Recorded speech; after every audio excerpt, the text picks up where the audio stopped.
saya presiden harus cawe-cawe.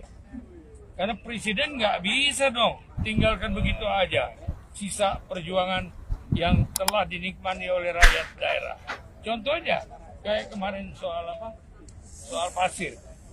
Ya kan? Pasir laut. Tahu nggak pasir laut itu? Semua daerah menginginkan penggalian pasir-pasir di sungai, di laut yang kandas. Semua daerah menginginkan itu. Jadi bukan hanya daerah yang di Kepri saja. Coba daerah Kalimantan Barat. Itu sudah beratus tahun ya, sungai itu masuk hanya 3.000 ton kapalnya. Penduduknya udah 5-6 juta.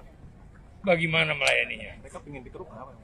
Ya, kalau dikeruk itu, di mana kita mau reklamasi? Kita kan nggak butuh reklamasi. Tanah kita banyak, bangsa Indonesia tanahnya kaya, ya kan? Nggak usah reklamasi, jual aja. Hasilnya dibangun pelabuhan, dibangun segala macam, begitu. Pak Oso, batas cawe-cawe untuk presiden itu apa sih Pak sebenarnya kalau menurut Pak Oso?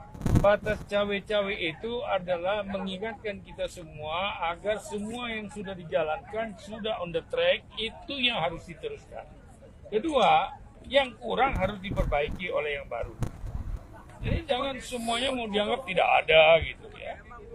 Banyak orang-orang ini asal cuap aja, tapi isinya kagak ada. Cuman politik doang, politik murah lagi. Aduh, kasihan deh lo. Pak Oso, artinya akan ada Anak muda begitu. antara PDIP, P3 dan juga Hanura untuk membahas mengenai koalisi, rencana koalisi. Ya, tiga partai ini, PDI Perjuangan, P3 dan Hanura terus berkomunikasi. Ya, berkomunikasi tentu yang pertama bagaimana kemudian ya pencapresan Pak Ganjar Pranowo itu bisa sukses. Dan di saat yang sama kemudian juga berkomunikasi, bermusyawarah, mendiskusikan ya tentang siapa sosok yang paling pas untuk mendampingi beliau. Saya kira soal ini kan sudah disampaikan juga oleh Ibu Mega bahwa ada sejumlah nama, di kantong beliau ada 10 nama. Di kantong Pak Oso saya belum tanya ada berapa nama, begitu kan? Ada 5 nama. Kemudian di P3 juga ada sejumlah nama. Nah ini semua saya kira nanti ya 3 partai politik dan mungkin nanti bertambah begitu, itu akan memusyawarahkan bersama ya. Semuanya semangatnya satu, gotong royong. Jadi nama-nama itu dari koalisi Pak? Atau ada yang dari luar koalisi? Ya tentu kan partai kan gini, secara formal itu kan yang punya kewenangan konstitusional adalah partai politik atau gabungan partai politik. Tetapi kan partai politik dan gabungan partai politik itu tidak boleh menutup telinganya, tidak boleh menutup matanya juga. Jadi harus juga mendengarkan usulan dari berbagai kelompok masyarakat. Saya kira itulah proses yang sekarang ini meskipun tidak semuanya kelihatan di ruang publik, di media, itu terus berlangsung. Pak, terdengar Nasaruddin Umar bakal dicalonkan sebagai wapres, gimana? Beliau salah satu memang yang juga saya kira mendapatkan atensi, ya, mendapatkan atensi. Tapi apakah pada akhirnya beliau atau yang lain, itulah yang sedang dalam proses, ya. Ojo ke susu, begitu ya Pak Oso ya. Ya, ada dari Aceh nggak sih? Nah, dari Aceh ini saya mau cerita ya. Itu Aceh tadi telepon saya. Itu mualim loh ya. Tokoh di sana lah ya. Bilang, Pak, tolong nanti kalau ketemu wartawan kasih tahu. Kami juga minta tolong digali. Dia bilang apa? Pasir-pasir yang mengandaskan kapal-kapal untuk masuk. Jadi daerah yang minta. Nah, terus, aduh banyak lagi.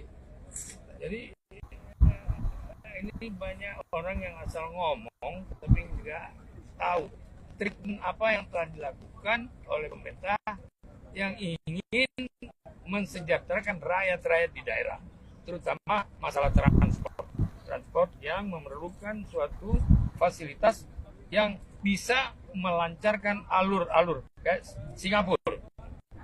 Coba Singapura ya. Itu alurnya itu kalau tidak digali itu nanti makin lama Singapura itu makin dekat dengan kita. Itu kan ngeri sekali. Gila. Tapi kan Pak isunya ekspor pasir laut itu isunya kan merusak lingkungan. Ya. Oh, dari mana orang itu yang coba saya mau tanya nih. Saya orang lingkungan ya. Saya mau tanya, lingkungan yang mana yang rusak? Kan orang goblok yang menceritakan itu dia nggak ngerti lingkungan.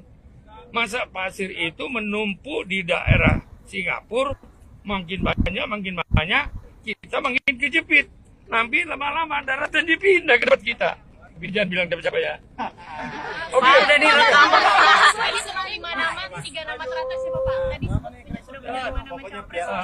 Begini, kode etik daripada koalisi itu tidak boleh. Ya. Tapi namanya sama nggak dengan yang ada di kantong P3 juga? Oh, ini P3 belum buka kantongnya. Isi kan bukan soal kantong, soal isi kantong. Ayo. Karena itu saya cawe-cawe. Saya tidak akan netral karena ini kepentingan nasional. Kira-kira begitu kutipan pernyataan Presiden Jokowi yang sedang ramai diperbincangkan saat ini. Saya pikir tidak ada yang salah dengan pernyataan Presiden tersebut. Karena biar bagaimanapun, beliau tetap seorang politisi. Bahkan jabatannya saat ini merupakan jabatan politik yang dia peroleh lewat jalur politik. Masa kita lupa dengan itu?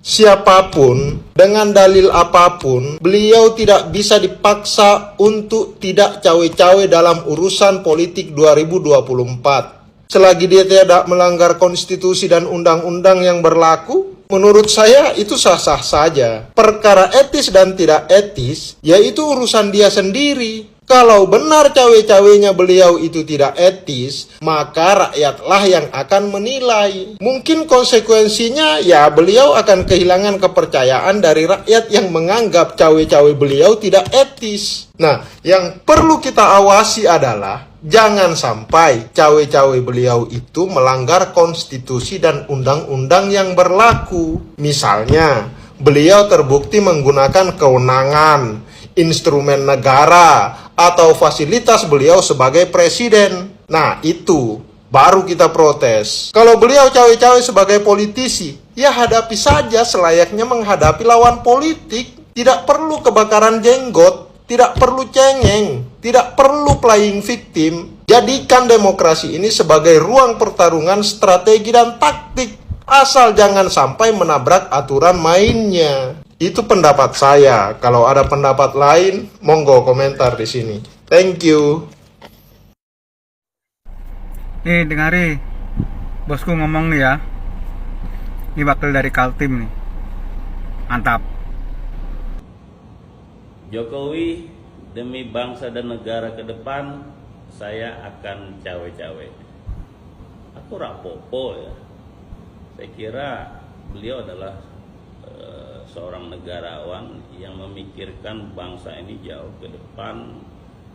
Kalau orang mungkin di ujung masa jabatan lebih banyak diam karena merasa sudah tidak punya kepentingan, tapi justru beliau merasa punya kepentingan jauh ke depan bangsa ini dalam rangka melanjutkan apa yang sudah diperjuangkan, atau dalam kata kerennya untuk kesinambungan. Targetnya 13 tahun ke depan Indonesia bisa menjadi negara maju. Jadi saya sih yes ya, tapi yang paling penting saya kira Jokowi juga tahu bahwa yang paling penting tidak melanggar hukum, tidak ada konflik kepentingan, dan tentu tidak menggunakan fasilitas negara dalam rangka suksesi presiden ke depan. Kalau beliau menggunakan hak beliau sebagai warga negara, mendorong pengikutnya, mendorong tim suksesnya, mendorong keluarganya untuk cawe-cawe, saya kira hal yang biasa, wajar, dan saya mendukung itu. Maju terus Pak Deh, pantang mundur untuk negara Indonesia. Baik sahabat sekalian, itulah beberapa video yang coba direaksi pada kesempatan kali ini. Dan seperti pada pemberitaan di media sosial ataupun media elektronik akhir-akhir ini, terkait dengan pernyataan Jokowi yang menyatakan dengan tegas bahwa dalam Pilpres 2024 nanti, beliau tidak akan netral. Dalam hal ini, beliau akan berani untuk melakukan cawe-cawe. Nah, di sini tentu respon negatif datang dari para lawan atau pihak yang berseberangan dengan beliau. Di sini dilihat bahwa Jokowi memang tidak melanggar konstitusi atau undang-undang dalam hal ini soal cawe-cawe, tetapi ini merupakan soal etis dan tidak etisnya. Tetapi pasti Pak Jokowi juga punya dasar yang kuat, punya landasan yang kokoh. Kenapa beliau harus terang-terangan menyatakan seperti itu? Karena tentu beliau sudah tahu persis apa yang bakal terjadi. Kenapa beliau harus menyatakan untuk cawe-cawe ini? Karena beliau tidak menginginkan mimpi besar bangsa ini akan jatuh ke tangan yang salah. Mimpi untuk 2034 Indonesia menjadi negara maju juga akan kandas di tangan yang keliru. Mimpi pembangunan-pembangunan yang besar di Indonesia ini, yang masih dalam perjalanan, yang masih dalam proses perbaikan, tidak bakal dilanjutkan oleh orang-orang yang tidak paham mengelola negara ini. Jokowi tentu tahu, belajar dari pengalaman yang ada. Contoh, Jakarta tidak karu-karuan, yang pada akhirnya ya pihak pemerintah pusat yang harus mengambil alih perbaikan-perbaikan yang ada di Jakarta. Dan ini menjadi satu cerminan kenapa Jokowi harus berani melakukan cawe-cawe itu. Kalau cawe-cawe itu yang pertama tidak melanggar konstitusi atau perundang-undangan, tidak menggunakan fasilitas negara untuk kepentingan ini, dan juga tidak untuk kepentingan dirinya, saya juga berpikir sama seperti pernyataan dua netizen tadi, bahwa itu tidak menjadi persoalan. Kenapa demikian?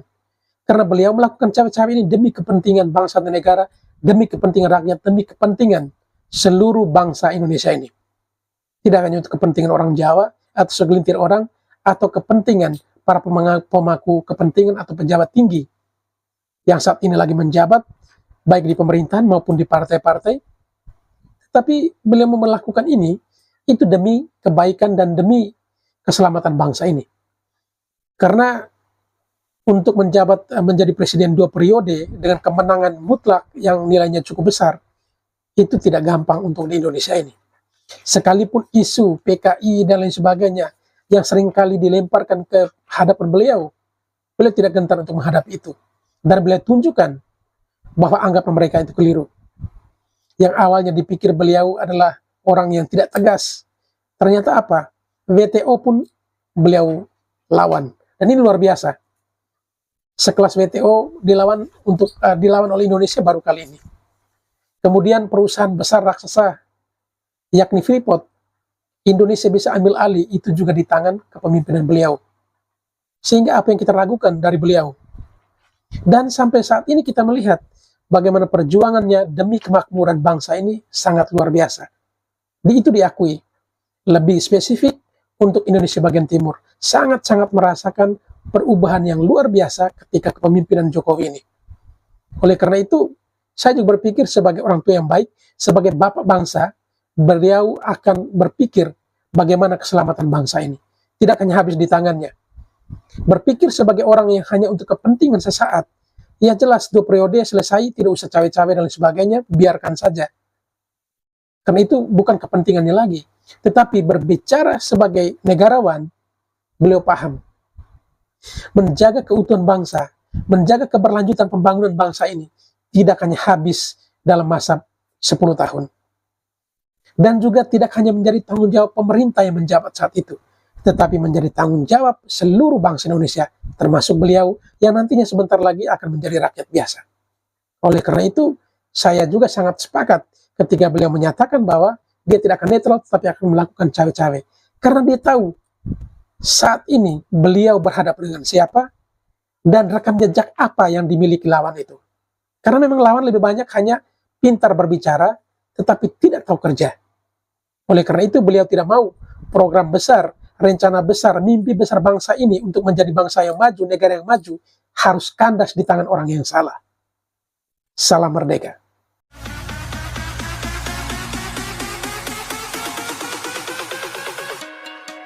There's no